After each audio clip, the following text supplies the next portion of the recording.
kembali lagi dengan aku, Clarissa.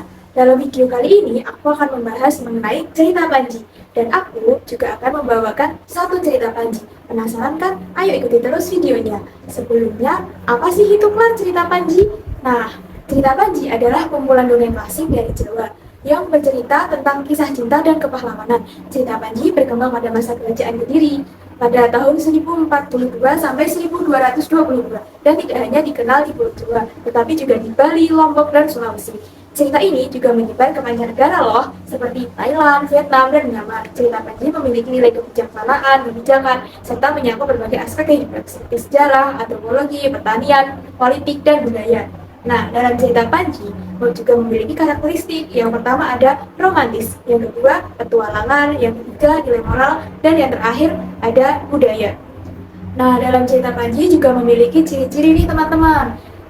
Yang pertama ada tokoh utama, yang kedua ada tema. Biasanya tema dalam cerita Panji itu berfokus pada kisah cinta. Yang ketiga ada latar, dan yang terakhir nih ada struktur naratif. Nah, dalam struktur naratif terdapat alur yang jelas, biasanya melibatkan sebuah perjalanan dan konflik. Oke teman-teman, di sini aku akan membawakan satu cerita Panji yang berjudul Ande-Ande Lumut. Penasaran kan? Ayo ikuti terus ceritanya, jangan di skip ya. Pada zaman dahulu berdirilah dua kerajaan kembar, yaitu Kerajaan Jenggala dan Kerajaan Kediri di Jawa Timur. Kerajaan Jenggala dipimpin oleh Raja Jayanegara, sedangkan Kerajaan Kediri dipimpin oleh Jayakrana. Menurut cerita, kedua kerajaan itu ada dalam satu wilayah yang disebut Kahuripan. Berdasarkan pesan Airlangga sebelum meninggal, kedua kerajaan itu harus disatukan kembali lewat suatu ikatan pernikahan dengan tujuan untuk menghindari adanya peperangan di antara keduanya. Akhirnya, putra Jayanegara bernama Panji Asmarabangun dinikahkan dengan putri Jayakrana yakni Sekartaji.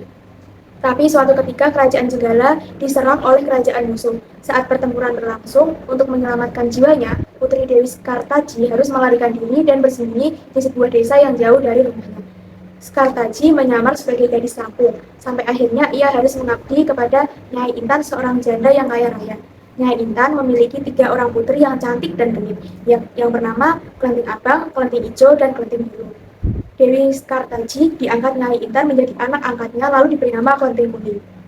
Di rumah Nyai Intan, Kelenting Kuning sering disuruh untuk mengerjakan semua pekerjaan rumah. Ia juga sering dibentak oleh ketiga kakak angkatnya. Namun Kelenting Kuning tetap bersikap baik dan sabar. Sementara itu di Kerajaan Jenggala, Panji Asmarabangun dengan pasukannya berhasil mengalahkan musuh. Tapi dirinya sedih karena tidak mengetahui keberadaan istrinya yang telah pergi meninggalkan istana. Setelah keadaan di Kerajaan Jenggala kembali aman, sang pangeran pun pergi untuk mencari istrinya. Sebelum itu, ia telah memerintahkan beberapa pengawalnya untuk mencari jejak istrinya. Suatu sore saat ia sedang duduk di pendopo istana, ada seorang pengawal. Ia menyampaikan laporan kepadanya. Ampun Baginda, hamba menyampaikan berita gembira untuk Baginda, kata pengawal itu. Apakah kau telah mengetahui keberadaan istriku? Jawab Panji Asmarabangun, sembari tidak sabar. Ampun Baginda, hamba hanya menemukan gadis yang mirip dengan istri Baginda di sebuah dusun, tapi belum yakin apakah dia istri Baginda, karena ia hanya seorang gadis kampung dan pembantu pada seorang janda kaya, terang pengawal itu. Mendengar laporan itu, Panji Asmarabangun pun memutuskan untuk menyamar sebagai seorang pangeran tampan yang sedang mencari jodoh. Keesokan harinya, ia berangkat bersama beberapa pengawal ke desa Dadapan untuk menyamar, yang berlokasi di sekitar Sungai Bengawan Solo, di mana desa itu berseberangan dengan tempat tinggal Kelenting Kuning. Di desa itu, Panji Asmarabangun menyamar dirinya dengan nama Ande-Ande Lumut. Ia tinggal di rumah seorang janda tua yang bernama Mbok Rondo. Beberapa hari kemudian, sang pangeran memerintahkan pengawalnya untuk memberi pengumuman sayembara mencari jodoh ke seluruh pelosok desa. Dalam waktu yang singkat, berita itu tersebar hingga ke desa seberang yang menjadi tempat tinggal Kelenting Kuning. Kelenting Abang, Ijo, Biru pun dengan girang mendengar kabar itu. Lalu mereka pun berdandan secantik mungkin supaya mereka bisa memikat hati pangeran tampan yakni Ande-Ande Lumut. Hai Kelenteng Kuning, apakah kamu mau mengikuti sayembara juga? Tanya Kelenteng Abang. Lalu, tidak mungkin, baju pun kamu tidak punya, kata Kelenteng Ijo dengan mencela. Benar, kamu tidak pantas ikut sayembara. Lebih baik kamu di rumah mengurus semua pekerjaanmu. Pergi ke sungai untuk mencuci semua baju kotor itu, kata Kelenteng Biru sambil ia menunjuk ke pakaian kotor mereka. Kelenteng kuning pun menuju sungai untuk mencuci semua baju kotor itu. Sebenarnya, ia pun juga tidak tertarik dengan sayembara itu karena ia masih teringat pada Panji. Ia akan selalu setia kepadanya walaupun belum mendengar kabar tentang keberadaannya sejak peperangan itu. Ketika ia sedang mencuci, tiba-tiba ada seekor burung bangau menghampirinya. Anehnya, burung bangau itu berbicara dengan kedua kakinya mencengkram sebuah cambuk. Wahai Tuan Putri, pergilah ke desa seberang itu dan ikuti sayembara itu. Di sana, Tuan Putri akan bertemu dengan suami Tuan Putri. Bawalah cambuk ini apabila sewaktu-waktu Tuan Putri membutuhkan pertolongan. Engkau boleh menggunakannya, kata burung bangau seraya meletakkan cambuk itu di dekat kelenteng kuning. Sementara itu, ketiga saudara dan ibu angkatnya telah berangkat terlebih dahulu. Mereka telah sampai di tepi sungai Bengawan Solo.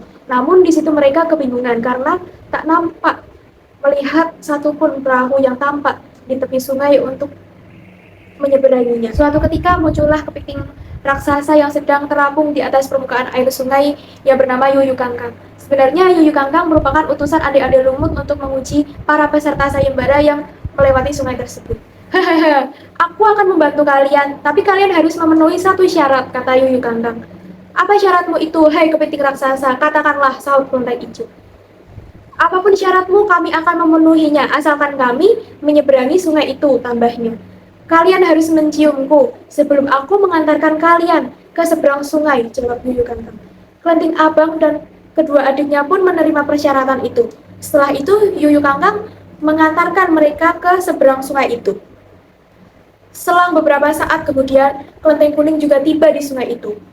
Saat kepiting raksasa mengajukan persyaratan, namun kelenteng kuning menolaknya.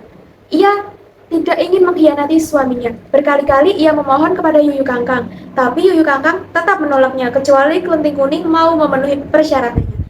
Saat habis kesabarannya, kelenteng kuning akhirnya memukulkan cambuknya ke sungai dan seketika air sungai Bengawan Solo menjadi surut. Melihat hal itu, Yuyu Kangkang menjadi ketakutan dan segera menyeberangkan dan mengantarkan sampai di desa seberang.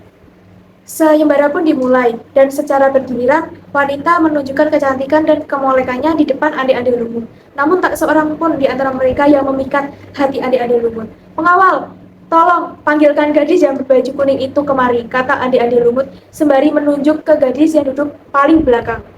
Rupanya gadis itu adalah kelenteng kuning.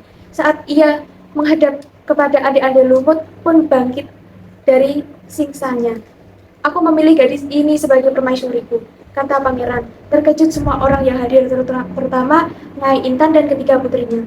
Ampun pangeran, mengapa pangeran lebih memilih gadis yang tak terurus itu daripada putri cantik yang ini? Tanya Nyai Intan. Pangeran kembali tersenyum lalu berkata, wahai Nyai Intan, ketahuilah, aku tidak memilih seorang dari putrimu karena mereka bekas dari Yuyu Kangkang. Aku memilih gadis ini karena dia lulus ujian, yaitu berani menolak untuk menyium Yuyu Kangkang. Terang adik-adik lumut. Kelenteng kuning kebingungan. Setelah itu, adik-adik lumut pun membongkar penyamarannya dan menunjukkan bahwa ia adalah Panji Asmarabangun. Dari situlah kelenteng kuning sadar. Panji juga baru sadar ternyata kelenteng kuning memang istrinya, Dewi Skarjati. Sepasang suami istri yang saling mencintai itu pun kembali bertemu. Kemudian hidup kembali dengan bahagia.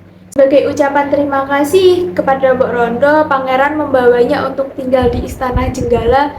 Sementara itu, Nyai Intan dan ketiga putrinya kembali ke desa dengan perasaan malu dan kecewa. Nah, oke teman-teman, selesai sudah pembahasan mengenai cerita Panji dan cerita adik-adik lumut yang aku sampaikan tadi. Dalam cerita adik-adik lumut, itu terdapat banyak sekali pesan moral. Di antaranya, kita itu harus berbuat baik kepada semua orang, memiliki sifat sabar, perbuatan baik akan berbuah baik kebaikan, begitu pula dengan sebaliknya, menjaga kehormatan, mencontoh sikap teguh dan kesetiaan, tidak iri hati, tidak berprasangka buruk, bersikap ikhlas, dan berbuat baik terhadap lingkungan sekitar. Sekian penyampaian cerita Panji dan adik-adik lumut dari aku. Jika terdapat kesalahan kata dan perbuatan, mohon dimaafkan ya teman-teman. Sampai ketemu lagi, bye-bye.